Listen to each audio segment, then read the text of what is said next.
கிறிஸ்துவுக்குள் மிகவும் பிரியமானவர்களே, அன்பின் ஆண்டவரும் அருமை இரட்சகருமாகிய இயேசு கிறிஸ்துவின் நல்ல நாமத்தினாலே உங்கள் அனைவரையும் அன்போடு வாழ்த்துகிறேன். இன்றைய வேதாகம தீர்க்க தரிசனம் என்ற இந்த அற்புதமான நிகழ்ச்சியிலே கர்த்தரே உங்களோடு பேசும்படியாய், கர்த்தருடைய ஆவியானவரே நம்மோடு பேசும்படியாய் கர்த்தருடைய சமூகத்தில் வந்திருக்கிறோம். நிச்சயமாகவே கர்த்தர் நம்மோடு பேச முடியும். அவர் தம்முடைய வார்த்தையை, சத்தியத்தை வெளிப்படுத்தி சத்தியத்தை நாம் அறியும்படி செய்து அந்த சத்தியத்தின் மூலமாகவே நம்மை விடுவிப்பார். என் அன்பு சகோதர சகோதரிகளே, நீங்கள் எந்த சூழ்நிலையில் இருந்தாலும் சரி, எந்த விதமான நெருக்கடிகளிலே, உபத்திரவங்களிலே, ஆபத்துகளிலே, சவால்களிலே இருந்தாலும் சரி, ஐயா, என்னை தேற்றரவு செய்வதற்கு எனக்கு யாருமே இல்லை, என்னை ஆதரிப்பார் யாருமே இல்லை, என் குடும்பத்திலே, என் சொந்த ஜீவிதத்திலே, ஏன் என் ஆவி ஆத்துமா சரீரத்திலே கூட சமாதானம் இல்லை, என்ன செய்வதென்றே தெரியவில்லை. எப்பக்கம் திரும்பினாலும் நெருக்கம், எந்த பக்கத்திலே திரும்பினாலும் போராட்டமும் துன்பமும் உபத்திரவமும் சோதனைக்கு மேல் சோதனைகள் எங்களை வாட்டி வதைக்கிறது என்று ஒருவேளை சொல்லுகிற சூழ்நிலையில் இருந்தாலும் கர்த்தருடைய வார்த்தையை நன்றாய் கவனியுங்கள். என் அன்பு தேவ பிள்ளைகளே, ஏதோ வருகிறவர்கள் போகிறவர்களுக்கு அல்ல, அல்லது பாவத்திலே வீழ்ந்து கிடக்கிற துன்மார்க்க உலையிலே வீழ்ந்து கிடக்கிற ஜனங்களுக்காய் கர்த்தர் பேசவில்லை. இன்று கர்த்தருடைய சமூகத்திலே காலையும் மாலையும், ஐயா, சில வேளைகளில் நடு ஜாமங்களிலும் தேவ சமூகத்தில் நின்று தேவனுடைய பரிசுத்த பர்வதத்தில் வந்திருந்து தேவனுடைய வார்த்தைக்காக காத்திருக்கிறீர்களே, உங்களுக்காகவே கர்த்தர் பேசுகிற நல்ல வார்த்தையை கேளுங்கள். அன்பு சகோதர சகோதரிகளே, உங்களுக்கு இப்பொழுது இருக்கிற எந்த சூழ்நிலைகளையும் குறித்து கவலைப்படாதிருங்கள். இதுவரை நீங்கள் கடந்து வந்து கொண்டிருக்கிற எந்த காரியத்தை குறித்தும் நீங்கள் அச்சப்பட வேண்டிய அவசியமே இல்லை. அன்பு தேவ பிள்ளைகளே, நன்றாய் கவனியுங்கள். ஐயா, உங்களுக்கு விரோதமாய் ஒரு பாளையம் இறங்கினாலும், பாளையம் புறப்பட்டாலும், பாளையம் எழும்பினாலும், நீங்கள் இதன் மேல் நம்பிக்கையாய் இருக்க முடியும். 1000 பிரச்சனைகள் அணி அணியாய் உங்களை வந்து சூழ்ந்து நின்றாலும், என் அன்பு சகோதர சகோதரிகளே, விசுவாசத்திலே உறுதியாய் நின்று, ஐயா, உங்கள் மகா பரிசுத்தமான விசுவாசத்திலே நீங்கள் உறுதியாய் நின்று இவைகள் எல்லாவற்றிற்கும் எதிர்த்து நில்லுங்கள். தேவ வார்த்தையோடு என்ன நடந்தாலும் சரி சொல்லுங்கள். எத்தனை சூழ்நிலைகள் அலை அலையாய் வந்து எங்கள் மீது மோதினாலும் சரி, எத்தனை புசல் காட்டுகள் கொந்தளித்து வந்து எங்கள் வாழ்க்கையை மூடி போடுவது போல் அல்லது வாரிக்கொண்டு போவது போல் இருந்தாலும் சரி, நாங்கள் பயப்படும். ஏனென்றால் கர்த்தரே எங்களுக்கு கண்மலையும் கோட்டையும் அரணும் எங்கள் நம்பிக்கையுமாய் இருக்கிறார் என்று நீங்கள் சொல்ல முடியும்.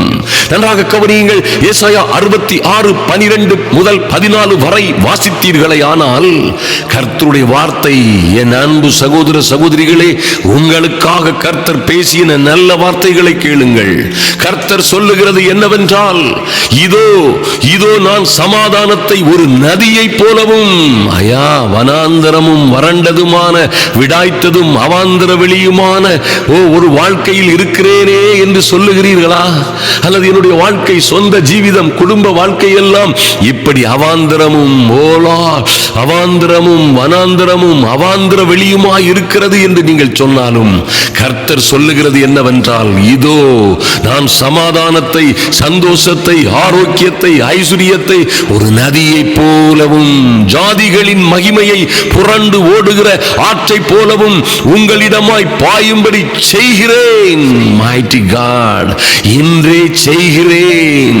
என் அன்பு சகோதர சகோதரிகளே, என்றென்றுமாய் அந்த வார்த்தை, அவர் சொல்லுகிற வார்த்தை, அவளிடமாக உங்களிடமாக பாயும்படி செய்கிறேன். அது என்னன்னு கேட்டீங்கன்னா, என்றைக்கு நீங்க தேவ சமூகத்திலே தேவ வார்த்தையை கேட்பதற்காய் கடந்து வந்தீர்களோ, மைட்டி காட், என்று அந்த எகிப்து என்கிற இருப்பு காலவாயில் இருந்து, அந்த பிசாசின் வல்லமைகளில் இருந்து, பாவ சாபத்தின் அடிமைத்தனங்களில் இருந்து, பாவத்தில் இருந்து ஒரு ரட்சிப்பினூடாய் கடந்து வந்தீர்களே, அன்றே அவர் செய்கிறேன் என்று சொல்லுகிற, ஐயா, அந்த காலங்கள் உங்களுக்கு உண்டாகும் என்பதிலே எந்த மாற்றமும் இல்லை.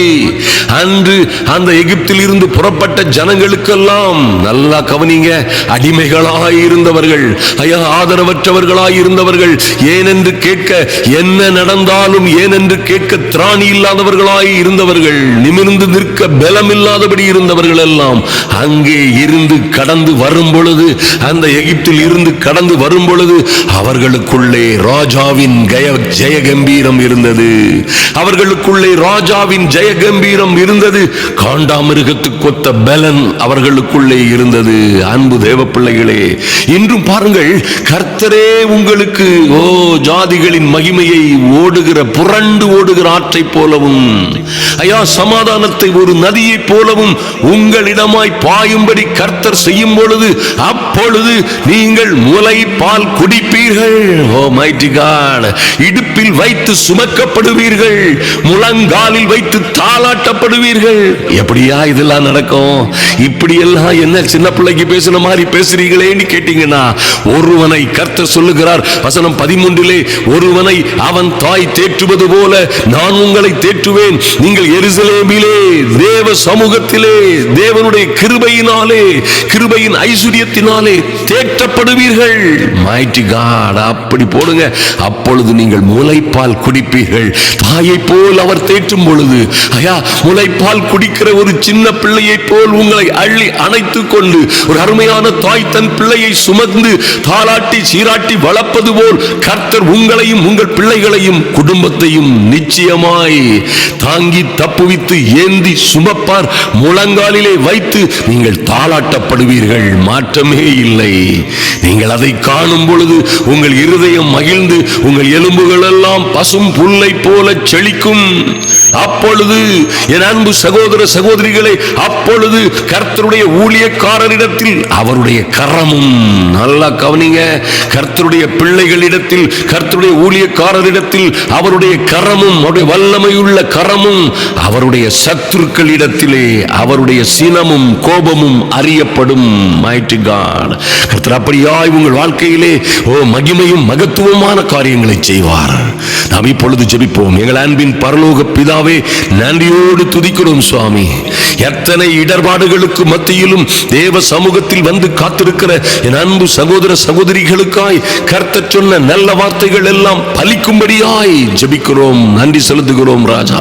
சமாதானமே இல்லாது வெறுமையும் அவாந்தரமும், தனித்து விடப்பட்டவளாய் விதவையை போலவும் தள்ளுண்டவளை போலவும், ஐயா சமாதானமே இல்லாது சந்தோஷமே காணாது வாழ்ந்த பிள்ளைகளின் மீது நீர் சமாதானத்தை ஒரு நதியை போலவும், ஜாதிகளின் மகிமையை புரண்டு ஓடுகிற ஆற்றையை போலவும் அவர்களிடமாய் பாயும்படி செய்கிறதற்காக நன்றி செலுத்துகிறோம். உம்முடைய பிள்ளைகளை சுமப்பீராக ஐயா. இவர்கள் இவர்கள் உம்முடைய உள்ளம் கைகளிலே வைத்து தாளாட்டப்படுவார்களாக.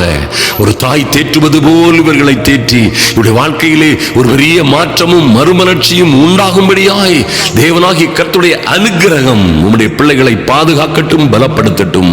அன்பின் ஆண்டவரும் அருமை இரட்சகருமாகிய இயேசு கிறிஸ்துவின் நாமத்தினாலே இந்த வார்த்தைகளை சீல் பண்ணி இவைகள் நிறைவேறும்படியாய், அதிவிரைவாய் நிறைவேறும்படியாய் ஜெபிக்கிறோம். இயேசு கிறிஸ்துவின் நல்ல நாமத்தினாலே எங்கள் பிதாவே, ஆமென், ஆமென். என் அன்பு சகோதர சகோதரிகளே, நன்றாய் கவனியுங்கள். நிச்சயமாய் கர்த்தர் உங்கள் வாழ்க்கையிலே இந்த வார்த்தைகளை, அவர் சொல்லுகிற, கர்த்தரே சொன்ன நல்ல வார்த்தைகளை நிறைவேற்றுவார்.